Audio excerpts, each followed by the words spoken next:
All right, so we're gonna get drawing. I wanna go over some of those rules. You always start with very dim, soft lines, really, really light. You only make it bold when you're totally done. If you start off and you're going very, very hard with the pencil right away, then this is gonna be very difficult to erase. So you always wanna start with nice, light, easy lines. So let's see. And then you bold it when you're done. You can make a starting line if you want. If you want like really light, just pretty much you pick the bottommost front point that you think you're gonna start at. You make a really light line going up, a really light line going here, and the same thing going this way. So from that same point, you just have a light going up, light right, light left. What that should do is it sort of like boxes everything off for you. You've really made, I mean, if you're thinking about it like three-dimensionally, you have like an X, a Y, and like a Z axis now. So that's sort of where you're starting. And a little bit of a rule, if you're drawing multiple cubes, you want to start from the bottommost cube. So if you're drawing multiple ones, you start from the bottommost cube. And when you're talking about doing the edges, and then you go up from there. And then once you're done with the absolute front, if this were like a different type of, kind of formation of cubes, then you start here and go up, and then you start here and go up. You always want to kind of start from the front, bottom, up, and then expand back when you're drawing. That doesn't matter for this one though, so we'll get there. And also when you're drawing, you don't need to draw these circles. The circles and the parts that are sticking out, none of that stuff is really part of what we're doing with this. We're really just working on drawing 3D kind of cubes here. All right, so first off, making vertical. When you're doing this too, what you don't want to do is you never really want to make like 1x1s. And here's what I mean. 1x1s would be you making, I'll draw this, I know I'm going bolder than I should here.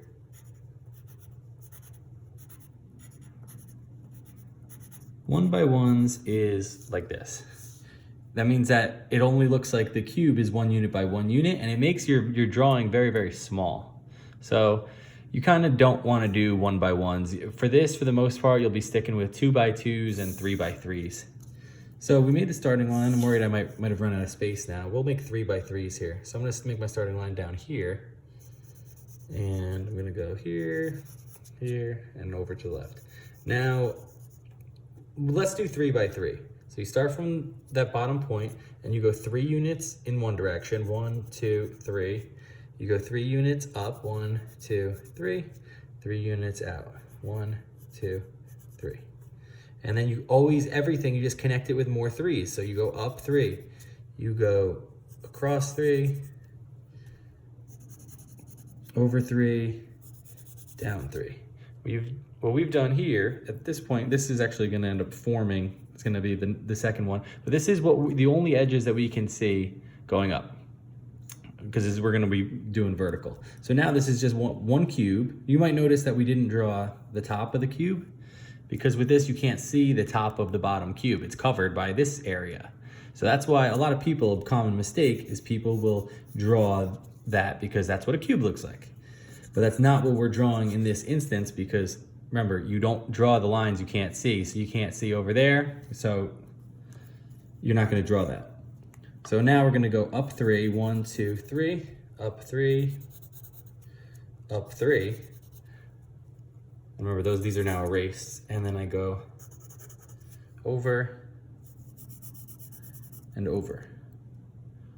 So good. Now that's also we can't close it all. You're only gonna do these lines when you're at the top of something, and we're not at the top of this. We have one more cube to go. So we go up 3, up 3, up 3, and we can see the top of this. So we go over, over, and close it off. Now that is what you'd see. So this is a little messy. What you should do, and I actually made those little to show you, you're not gonna wanna make those lines, but I made them a little bold. And then once you're done, you can color it in a little bolder. You want straight lines. Some people, if you're uber neat, some people try to use a ruler, but I don't think you need to. I think it kind of wastes time, because If you can freehand straight lines like at all, then you can definitely accomplish it freehand and make it straight and look really good. If you want to make it perfect, by all means, you can use a ruler for that, but I'm not going to make that necessary. So that is what a vertical one would look like.